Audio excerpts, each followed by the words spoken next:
Jangan lupa subscribe, like, dan nyalakan loncengnya. Oke, assalamualaikum warahmatullahi wabarakatuh. Kembali lagi di channel gue, belajar sama-sama, bukan sama-sama belajar. Kali ini gue akan bahas 14 rumus Microsoft Excel. Jadi kalau lo mempelajari 14 rumus ini, gue pastikan lo bisa dalam tes dasar Microsoft Excel dalam tes kerja. Terus juga bisa untuk mengerjakan tugas-tugas ataupun bisa lo implementasikan dalam perhitungan laporan keuangan kalau lo punya bisnis. Oke, langsung aja kita pelajari 14 rumus Microsoft Excel ini. Yang pertama adalah rumus sum. Jadi rumus sum ini digunakan untuk mencari penjumlahan. Lalu average untuk mencari nilai rata-rata, maksimal nilai terbesar atau tertinggi, minimal untuk nilai terkecil atau terendah. If untuk mencari pernyataan benar atau salah. Terus ini ada konta. Konta mencari tahu jumlah sel yang terisi ya, di semua jenis termasuk angka, teks, dan simbol. Nah, ini di semua jenis ya, maksudnya di semua jenis. Count untuk mencari tahu jumlah sel yang terisi angka. Count if.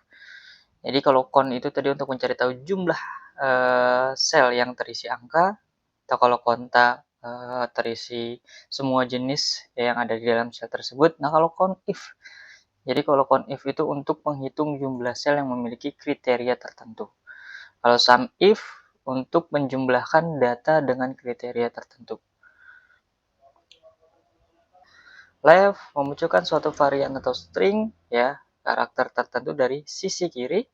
Kalau yang right dari sisi kanan, yang mid dari tengah. VLOOKUP untuk mencari nilai atau data dalam satu tabel atau rentang baris yang bersifat vertikal ya, dari atas ke bawah. Kalau vertikal itu dari atas ke bawah. Kalau horizontal dari kiri ke kanan, seperti itu. Jadi 14 rumus ini akan gue bahas dalam 4 bagian contoh. Oke, kita langsung aja ke contoh yang pertama.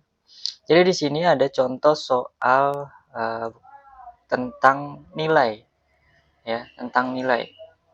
Di sini keterangannya ada 5 siswa dengan nilai matematika, bahasa Inggris, dan bahasa Indonesia. Di sini ada kolom-kolom yang belum terisi, ada nilai, jumlah nilai, nilai rata-rata, nilai tertinggi, nilai terendah, dan hasil. Nah, gue akan mengimplementasikan contoh pertama, sum, average, maksimal, minimal, dan if. Oke, contoh yang pertama ini. Jadi yang pertama, untuk mencari jumlah nilai kita gunakan rumus sum ya. Nah, di sini teman-teman banyak yang memang keliru, banyak yang memang tidak mengerti logikanya. Jadi kalau misalkan teman-teman mengisi ya suatu soal dalam Microsoft Excel, jadi logikanya dimainkan. Contoh jumlah nilai. Ini jumlah nilai siapa? Jumlah nilai Rini ya. Artinya ini tambah ini ya. Kalau teman-teman ragu, teman-teman jumlahin dulu pakai kalkulator. Contohnya seperti itu gampangnya. Soalnya ada juga misalkan dia isi rumus sum, jumlah nilai, dia blok semuanya kayak gini. Kan salah ya seperti itu. Tapi di sini yang ingin dicari hanya jumlah nilai si Rini nih ya di baris pertama. Nah, jumlah nilai 220. Rini, Hasan berapa? Tinggal kita tarik aja ke bawah. Oke, nah ini udah ketemu nilai Rini, nilai Hasan, Sandi, dan Dodi. Endah, Sandi, dan Dodi. Berapa sih nilai rata-ratanya? Nah, sama ya. Ini juga mainkan logikanya, berarti ini yang dicari nilai rata-rata dari nilai si Rini. Dari matematika Rini, bahasa Inggris Rini, bahasa Indonesia Rini, dan juga Hasan, Endah, Sandi, dan Dodi, dan lain-lain. Ya, seperti itu. Jadi kalau nilai rata-rata, kita masukkan rumus average. Nah, yang ini aja cukup ya, nilai rata-ratanya. Jangan ke semuanya, ataupun kadang-kadang ada yang sampai sini ya. Nah, ini yang dicari nilai rata-rata seri ini, bahasa Inggris, bahasa Indonesia, dan matematika nilai rata-ratanya berapa. Nah, ini 73 nilai rata-ratanya. Jadi kalau di manual kan itu 75 tambah 65 tambah 80 dibagi 3. Nah, itulah nilai rata-rata. Nah, di sini ada banyak angka di belakang koma. Kita mau buat 2 angka aja di belakang koma. Kita menggunakan ini. Kita kurangkan. Ya, 1 angka aja di belakang koma. Oke, lalu sekarang mencari nilai tertinggi.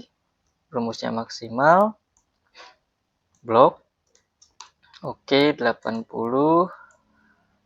Ya. Terus nilai terendah sama dengan minimal. Nilai terendah nyari ini di sini berapa nih? Logikanya 65 yang terendah, benar nggak? Nah, benar tuh. Nah, rumus gampang banget kalau udah bisa rumus.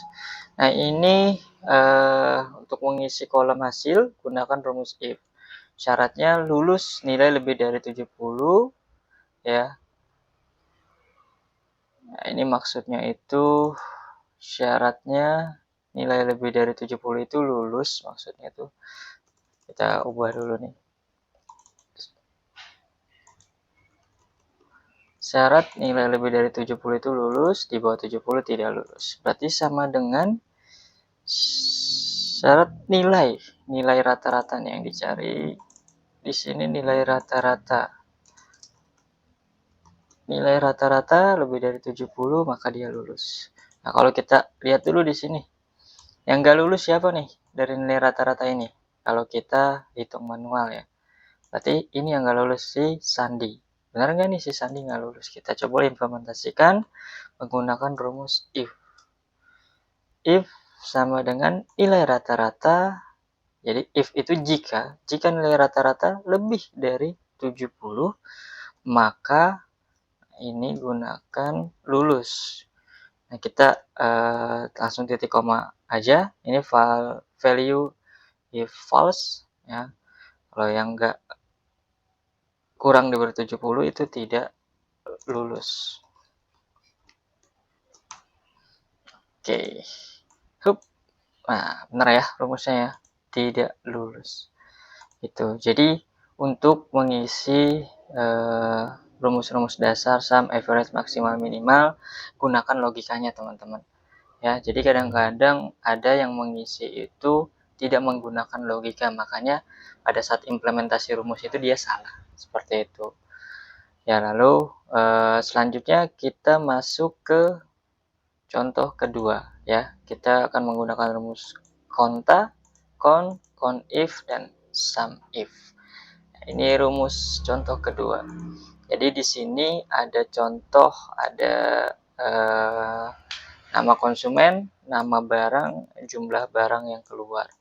Di sini kita gambarkan aja, ini contoh ya, namanya juga contoh. Kita gambarkan ini ada toko barang elektronik.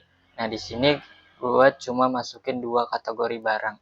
Ada mouse dan juga ada headset. Nah, ini kita baca dulu. Nah, nama konsumen yang beli si Andi.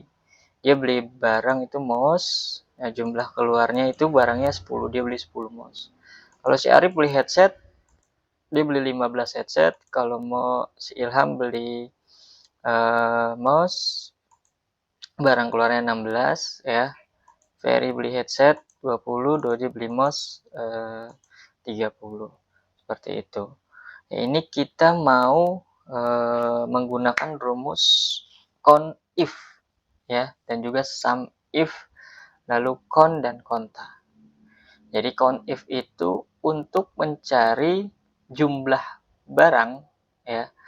Count if itu ya jumlah barang dengan kriteria tertentu. Kalau sum if untuk mencari jumlah nilai barang dalam kriteria tertentu kalau sum if. Nah, ini hitunglah total barang keluar menggunakan rumus sum if. Jadi jumlah barang keluar atau total barang keluar ya, ini dari jumlah barang keluar. Jadi mouse, kalau kita manualkan, mouse itu berapa nih keluar? Ini 10 ditambah 16 itu 26, ditambah 30 itu 56 ya. Kalau kita hitung manual, ini jumlahnya yang kita cari untuk kriteria mouse itu 56. Coba kita pakai rumus sama dengan sum if buka kurung. Nah, di sini ada keterangan nih, ada range ya, ada kriteria dan ada sum range ya. Nah, range-nya ya, range-nya itu teman-teman isi dari sini. Jadi dari kategori barangnya atau jenis barangnya dan juga jumlah barang keluarnya. Itu range-nya. Nah, kriterianya teman-teman mau cari apa? Mouse misalkan. Di sini mouse ya. Atau teman-teman bisa ketik juga mouse kriterianya. Terus sum rank-nya itulah kita kan mau cari jumlah barang keluar dengan kriteria tertentu. Berarti sum rank-nya itu yang sebelah kanan ini. Ya. Nah, enter. Oh, 0 mouse di sini. Ya, ini kita klik aja di sini bisa mouse. Nah, 56. Itu nih kayaknya kriterianya ada spasi. Jadi nggak kebaca tadi. Ya, dia 56 atau kita gampangnya itu kita copy aja di sini. Ya, ini mouse ya kan. Oh, ini aja nih, ini ada nih. Mouse. Ini harus sama teman-teman, jadi nggak boleh ada spasi ataupun koma di depan ataupun di belakang, jadi harus sama. Nah, ini biar gampang nih, sum if sama dengan sum if ke kurung range-nya ini, kita masukin kriterianya itu mouse ya, terus jumlah barang keluarnya di sini, enter. Nah, totalnya 56. Tadi kalau kita hitung manual 56 ya. Tuh. Ini kita kebawahin aja. Nah, tapi sebelum ke bawah ini kalau dalam jumlah datanya banyak, teman-teman jangan lupa menggunakan bantuan rumus absolut ya. Absolut itu untuk mengunci sel. Nah, jadi kalau misalkan ini contoh ya, ini udah bener nih range-nya ke sini. Kalau kita tarik ke bawah, yang ini turun. Nah, tuh ya. Kalau nggak pakai absolut. Jadi kita pakai absolut, kunci. Kalau teman-teman bisa pakai F4, tinggal blok aja range-nya, lalu F4. Ini kebetulan laptop gua nggak bisa F4, jadi gua manual. Nah, dia kunci tuh, dia nggak akan jalan. Oke, 35. Headset 15 tambah 20 ya 35. Nah, itu gunanya rumus sum. Terus hitunglah berapa kali barang yang dibeli konsumen menggunakan rumus. Nah, ini total barang yang dibeli konsumen. Ini jenisnya nih ya. Kita pakai rumus count if. Range-nya ini, lalu kriterianya kita masukin ini. Ya, 3, ini 2. Nah, jangan lupa dikunci dulu. Dikunci. Nah, oke, selesai. Jadi dia nggak jalan ya. Tuh, dia nggak jalan. Jadi tadi ya, mengetahui berapa kali barang yang keluar atau berapa jenis barang dengan kriteria tertentu yang keluar. Jadi mouse keluarnya 1, 2, 3 benar, ini 2. Nah, itu rumusnya. Ini kalau kon A ya, berapa jumlah konsumen yang membeli ya. Ini sebenarnya udah ada di sini, tapi kita ini kan namanya juga contoh ya penggunaan rumusnya. Jadi kita masukkan contoh count. Nah, ini kalau count ya, kita di sininya di dalam isi selnya teks dia nggak akan keluar. Ini kan harusnya jumlah di dalam sel itu 5. Kalau kita pakai rumus count itu nggak akan keluar angkanya 0. Tapi kalau kita pakai konta dia akan keluar 5. Seperti itu. Kalau count dia khusus sel yang berisi angka, dia tahu nih. Ya, kalau kita tarik ke bawah ini 5 seperti itu. Nah, itu pengimplementasian rumus sum if, count if, konta dan juga count ya. Gitu ya, teman-teman ya. Kita lanjut ke contoh yang ketiga, penggunaan rumus string nih. Left, right, dan mid. Seperti itu. Kita akan contohkan dalam implementasi ini karyawan nih. Contohnya, wah teman-teman jadi HRD. Nah, contoh soal HRD misalkan, ini contoh soal, namanya contoh ya, nggak tahu di implementasinya ada atau tidak, tapi gambaran saya seperti ini. Jadi setiap perusahaan dia akan mempunyai, setiap karyawan di perusahaan akan mempunyai nick karyawan tersendiri. Pastinya setiap karyawan berbeda-beda tuh uniknya, ya nicknya tuh. Ada dari tahunnya, dia masuk tahun berapa, terus ada kode unik karyawan khusus yang membedakan karyawan satu dengan yang lain, dan juga ada kode perusahaan. Kode perusahaan itu biasanya tetap, ya. Nah, ini kita contohkan di sini ada karyawan angkatan 2020, 2021, dan 2022 seperti itu. Nah, jadi empat angka di sebelah kiri itu menandakan tahun masuk. Ya, 4 angka di depan ya di sebelah kiri menandakan tahun masuk, dan 3 angka di tengah menandakan nomor unit karyawan, 4 angka di belakang menandakan kode perusahaan. Nah, bagaimana kita pecahnya nih kalau misalkan menggunakan rumus ya. Jadi kalau misalkan kita menggunakan rumus, cara pecahnya seperti apa? Kita implementasikan rumus left. Masukkan teksnya, titik koma, berapa yang mau kita ambil? 4. Nah, 2020. Tinggal kita tarik ke bawah. Nah, otomatis ya. Ya. Kode unik karyawan ini menggunakan rumus meet. Nah, kalau meet, masukkan dulu teksnya, lalu dimulai dari angka keberapa di sini? Ya, 1, 2, 3, 4, 5. Ya, 062 itu mulai dari 5. Mulai dari 5, terus berapa angka yang akan kita ambil atau kita munculkan? Kan 062 ada 3 ya, 0, 6, dan 2. Ada 3. Kita masukkan 6. 062 kita tarik ke bawah. Oke. Kode perusahaan 4 angka dari sebelah kanan. Kita masukkan rumus 4 angka.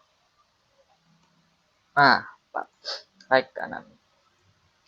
Seperti itu, ya. Terus kalau misalkan teman-teman ini dalam jumlah karyawannya ada ratusan atau ribuan ya. Ini kan contoh cuma ada 12 karyawan.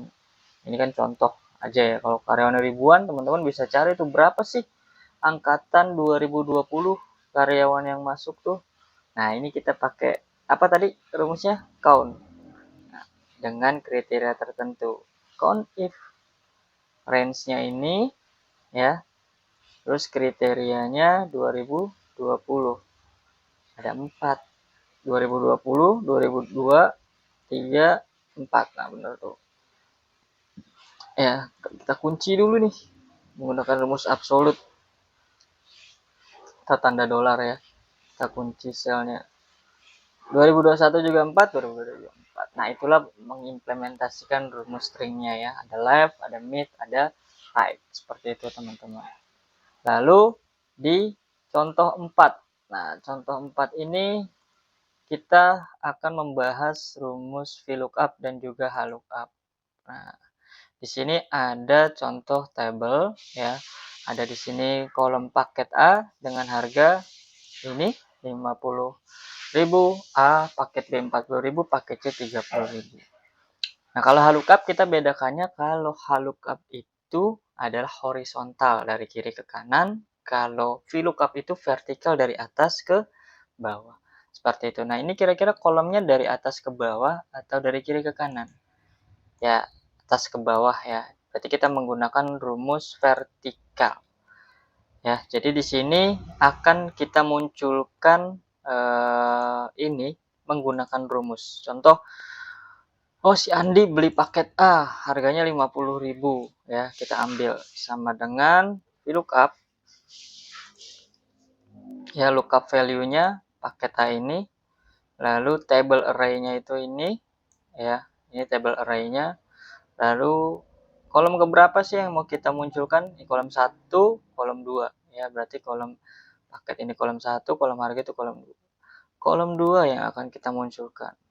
Lalu nah ini tinggal masukkan value is true atau false. Saya biasanya pakai 0 aja sih. Nah, 50. Ya. Jangan lupa dikunci lagi biar yang dikunci itu table array-nya ya, teman-teman ya. Biar enggak jalan. Nah, paket B 40, paket C 30, paket B 40, paket C 30. Ini rumus VLOOKUP, rumus sederhana ya teman-teman ya. Lalu yang kedua, contoh untuk rumus lookup. Ya, dari kiri ke kanan nih ya. Nah, ini Andi paketnya berapa sama dengan lookup.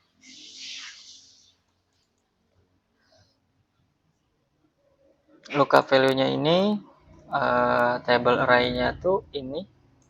Oke. Nah, ini kalau tadi VLOOKUP itu kolom, yang dicari ini baris. Baris pertama paket, baris kedua harga. Di kolom paket atau harga itu kolom kedua. Ini kita harus fullin ya kalau VLOOKUP itu. Baris berapa? 2 dan 0. Nah, 50.000. Jangan lupa dikunci. Yang dikunci adalah table array-nya biar enggak jalan. Oke. Nah, kenapa kita harus memunculkan atau blok semuanya? Ya, contoh kalau misalkan kita nggak blok semuanya nih, dari sini aja, bisa juga sih jalan.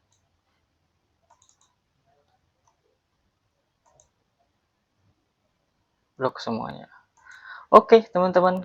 Mungkin itu 14 rumus dalam waktu kurang lebih 20 menit.